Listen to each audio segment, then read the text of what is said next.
Okay, we will go to James Cole, Sky Sports News. Go ahead, James. Hi, Jos. It looks like you're enjoying opening the batting, particularly your partnership with Jason Roy. Yeah, very much so. It's great to open with Jason. Get on really well with him. We've got a nice sort of connection going in the middle. He's a great person to bat with. He takes a lot of pressure off you at the other end with the way he comes with a lot of intent. And just looking ahead, knocking it on a bit, back-to-back matches. Do you know what the plan is in terms of tomorrow? Will there be rotation? I'm not sure, to be honest. I think obviously the guys will take into account playing back-to-back games. You've got to look after people to a certain extent, but everyone in the squad's desperate to play, and we've got some great competition in the squad. I'm sure Chris Silverwood and Owen Morgan will want to win, but I imagine want to look at a few different setups of the team maybe as well. And it was a bit one-sided tonight. Do you expect Sri Lanka to offer stiffer competition tomorrow and on Saturday? Yeah, absolutely. A really talented side. We know that any Sri Lanka side is dangerous to play against. I thought we put them under a lot of pressure right from the start. Early wickets in the power play, really does get you ahead of the game in T20 cricket. And once we grabbed that initiative, I thought we never really let it go. And you can still take a lot from it, can you? Even when it's so one-sided, it's competitive enough in terms of your preparations for the World Cup. Yeah, absolutely. No disrespect to any team we play against. We know international cricket, you play against top sides. So T20 cricket can go like that at some points. We know Sri Lanka will be coming back hard at us tomorrow. Thanks, Jos. Well batted. Thank you. Okay, go ahead, Will. Hi, Jos. Wondered if you could talk about Liam Livingstone's bowling performance tonight. Obviously, he's kind of primarily a batsman, but his bowling's come along quite a lot, and he's quite an interesting bowler, isn't he? Yeah, he is. I think he's really taken a lot of ownership over his bowling. He's such a three-dimensional cricketer in teams now. Obviously, can bat at the top of the order as well, and an explosive player in the middle.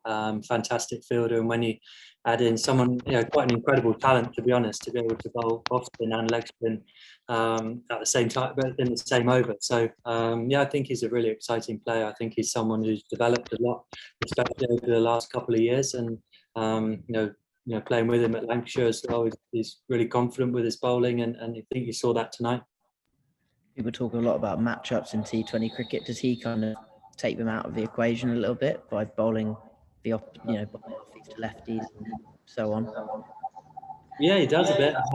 It's certainly advantageous to have that, isn't it? So potentially you'll see that more and more come into the game. But I think it's a fantastic skill for someone to be able to switch between the two and to be able to bowl off spin and leg spin at international standard is fantastic. Okay, we'll go to David Charlesworth and John Etheridge. Hi, Jos. Was there a real determination there to make sure you were there at the end? Yeah, absolutely.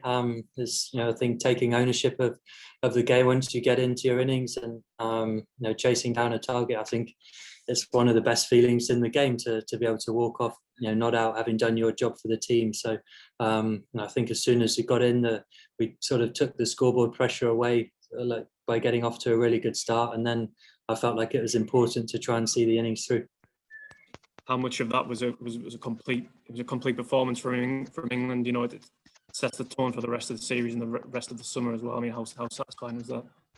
Yeah, very satisfying. I think it's a great start. It is only a start. I thought our bowling performance was fantastic. As I say, early wickets really gets you ahead of the game, and once we got away in the power play, it sort of, to an extent, put the game to bed. So I thought it was a great performance. I still think there's areas we'll always look to improve on, and there's such great competition in the squad that you can't rest on your laurels. You're being pushed from within, let alone the pressures of international cricket as well. Thank you. Okay, John. Jos, hi. The big thing in this format is the World Cup, of course, later this year, and I guess you have to sort of make the most of. You have to make the most of the games every time we get together as a squad. But is there much relevance, with this game now in these conditions against this opponent to what will happen in October and November of the World Cup? Well, naturally, the conditions are going to be different, aren't they? I think playing in India or wherever it is, if it's in the UAE, the conditions aren't going to be what we find in England. However, it's obviously advantageous to be together as a side playing T20 cricket, getting role clarity, of course, discussing what the World Cup's going to be like as well. There'll be elements of the games, I'm sure, that Owen Morgan may take a decision that may not sort of suit the game, but it may have the World Cup in mind or something like that. But any game we play, we want to win as well. So we want to be able to learn and at times experiment, but we want to be winning as a side. I think a winning side gives you confidence, and to head into a World Cup as part of a successful team will give us a great sort of start into the tournament.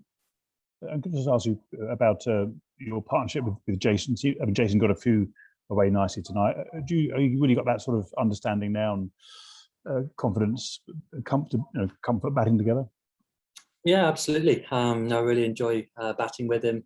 We've played a lot of cricket together now in T20 cricket and ODI cricket, and especially now I've been getting to open the innings with him and get a really good understanding. I think he's such an intimidating guy to bowl at. It certainly makes your job easier at the other end because he puts so much pressure on the opposition. Thank you. Okay, last one, Dean Wilson. I'm hoping that you can hear me. Hello? Yeah. Dean, bit of feedback there. Can you not hear me? Yeah, go for it. Just a little bit more on Liam Livingstone, actually, because you said that he's really improved. You've seen what he's gone through at Lancashire, but also he spent a bit of time at the Rajasthan Royals as well with you. I just wondered if you could just give us a little bit more on how you think he's improved to get to this level of international cricket. I think the question is about Liam Livingstone and his improvement, and give me a thumbs up if that's right. So I think he's someone who has matured a lot. I think in the last couple of years with his game, I think you've seen probably from the pressures of going away and playing in franchise tournaments and being an overseas player in those environments. I think it's seen some great strides in his game. Like you say, spending time with him at the Rajasthan Royals as well.